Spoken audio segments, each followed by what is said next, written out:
welcome. Here we are, War 7? Yeah, and we're up against Chaos. So we're kind of getting caught up. I think at this moment I got 9 war videos recorded, so we're almost there.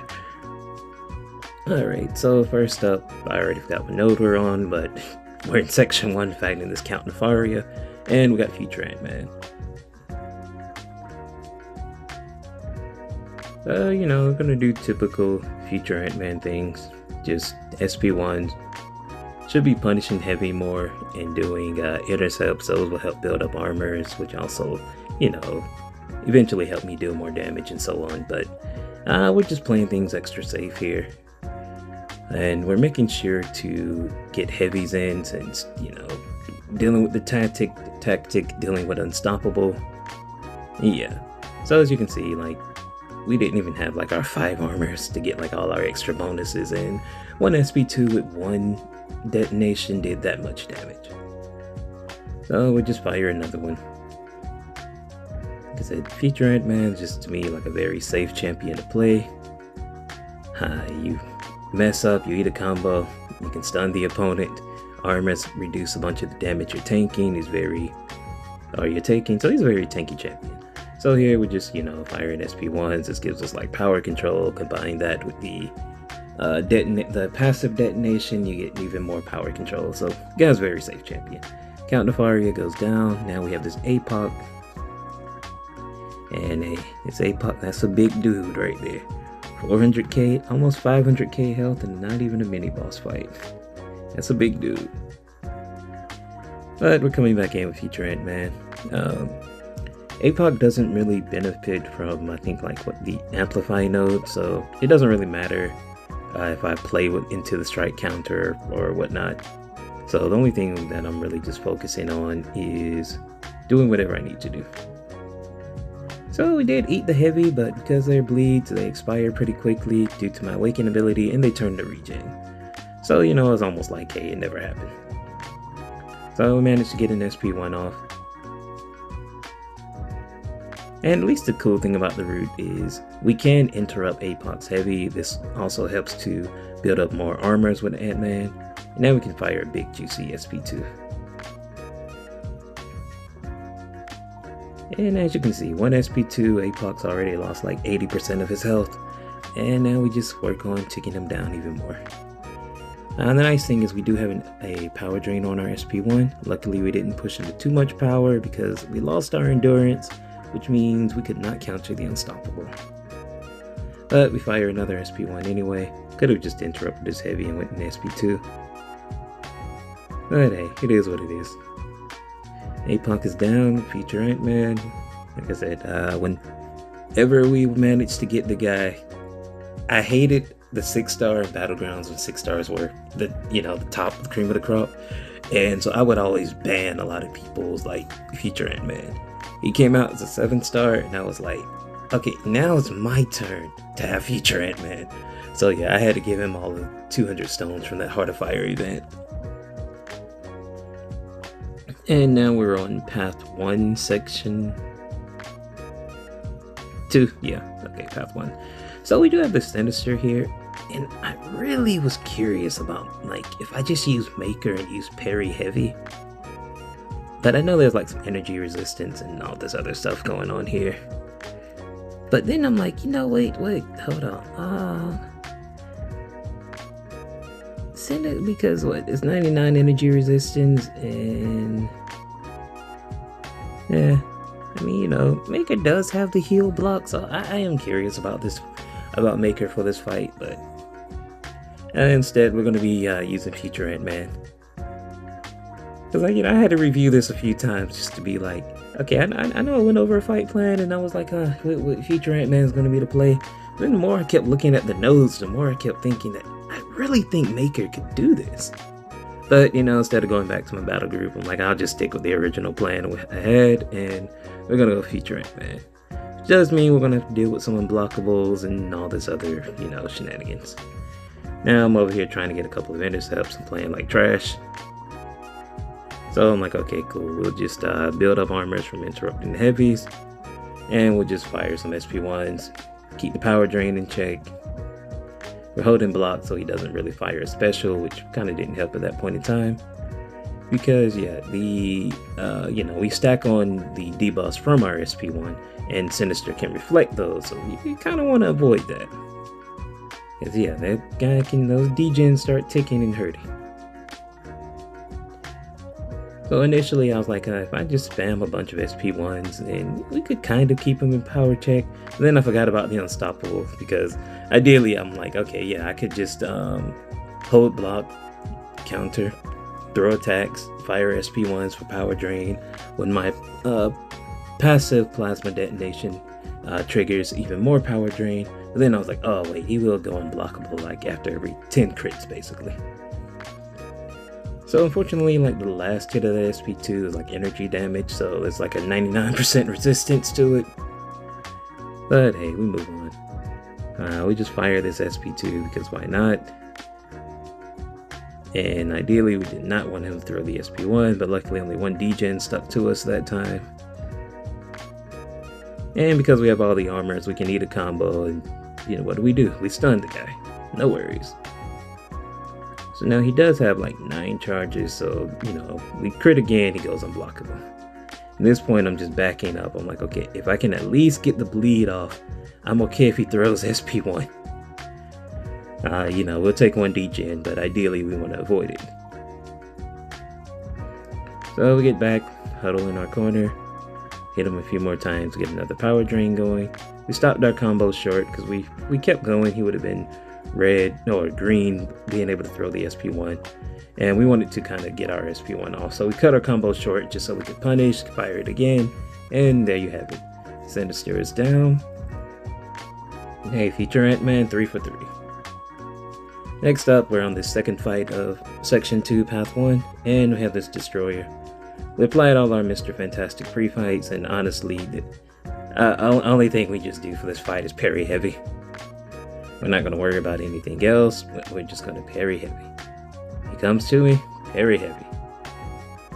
We're not even going to dex the specials to trigger buffs on ourselves, we're just going to parry heavy. Now we get to our SP2. This helps us get more, it basically places one of each of our pre-fight debuffs on him, which is going to reverse his regen even more. It does apply a shock at the end, nice little bonus. And for every debuff on the opponent, it increases Mr. Fantastic's attack. As you can see, like how hard our heavies are critting right now.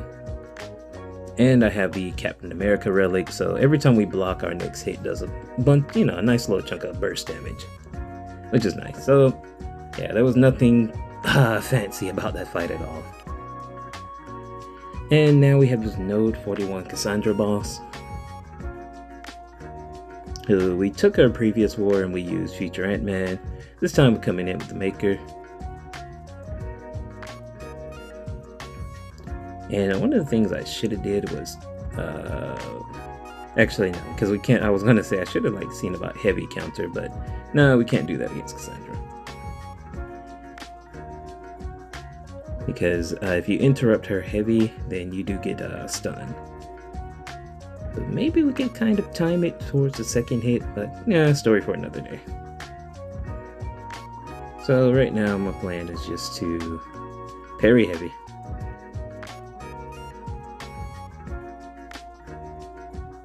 And currently we have both Mr. Fantastic pre-fights and the Maker pre-fights. So there we go, we parry heavy, we're dealing our burst damage, we're trying to knock her into the mine, do SP2 into the mine, and it's I know it does a nice chunk of burst damage, but I really hope when this guy rebalance comes around, don't remove the mine off the SP2, kabam, don't do it. I feel like that is so unnecessary. Now it's hey, look, I gotta go back SP1 to drop another mine. I just feel removing the mine is just so unnecessary. And with how long our specials are, of course we're going to get rooted. But we go for our next little heavy, do a striker, and she's down. Like I said, I really do like the Maker. I just really, the amount of damage that you take off with the SP2 that's not in a power shield mode or something, keep the mine. Hey, keep the mine. I just really hate that the mine goes away after the SP2. Like, why should I SP3 and then I can, like, SP3 then SP2? No, come on, just keep the mine. But moving on. Next we have this Captain Britain. I already forgot whatever node. This is node 49. So we do start with the power start 1 boost. She has a stun reflection. So the plan here is mostly just, heavy counter her heavies and knock her into the mine for extra damage. So just here, we're trying to bait out heavies from her. And unfortunately, don't ask me why I ran in. I thought I could interrupt the heavy when I should have just did that. And that actually caught me off guard because I was like, it was an accidental parry.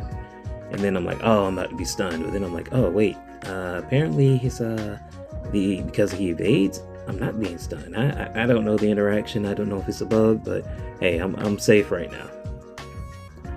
And again, the parry thing catches me off guard.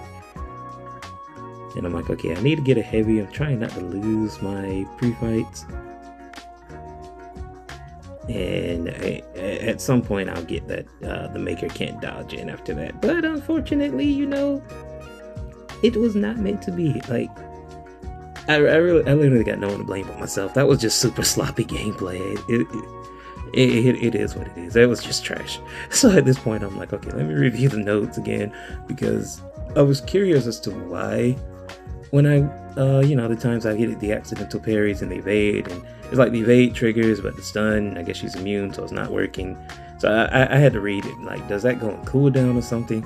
And yeah, it's only if I apply one of the like debuffs that are needed. So now it's like, okay, let's focus. And it's like, we won't worry about anything else. It's just parry heavy. Whenever I can knock her into the mine, we go for it. But outside of that, nah. Now there, I did kind of utilize my evade.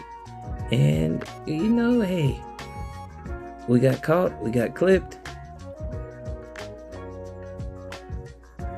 And at this point, I'm like, okay, my pre-fights, let's try to get them back, which we managed to do. That was a risky dash in after that, but we're playing a little bit aggressively.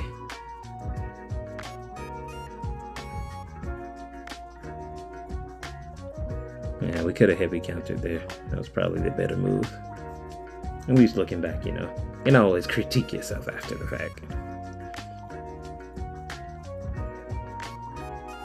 And we get nice little damage there, knocking her into the mine. So that's really the play and the plan here. It's just keep heavy countering, get our burst damage. And I think I might look more into like the relics that I am using, just to see if there's anything I can do. So I do know with the stat focus that I do have in the Prowler relic, it does enhance some of the Maker's abilities. But I am curious to re-look at some of my relics just to see if there's anything I can do to kind of increase the damage. Maximize damage on my heavies. So at this point, I'm like, okay, I've made a lot of careless mistakes. I'm not trying to get double KO'd in war. And there was that risky interrupter heavy with the Maker. You would think I'd have learned that lesson right now. I can tell you, if I had died at that moment, I would have been very upset. And there we have it. So we finally took her down. Like I said, that first round was just a sloppy gameplay on me. But thank you guys for tuning in. This is War 7. Like I said, I got 2 more war bids so we can get fully caught up. I do have my first main boss fight coming up. You probably have seen like the post under, I don't know what that section is called on YouTube, but you probably seen my screenshot, so you know who I'm using and who I'm fighting. Pretty common T1 boss this season. So until next time, peace.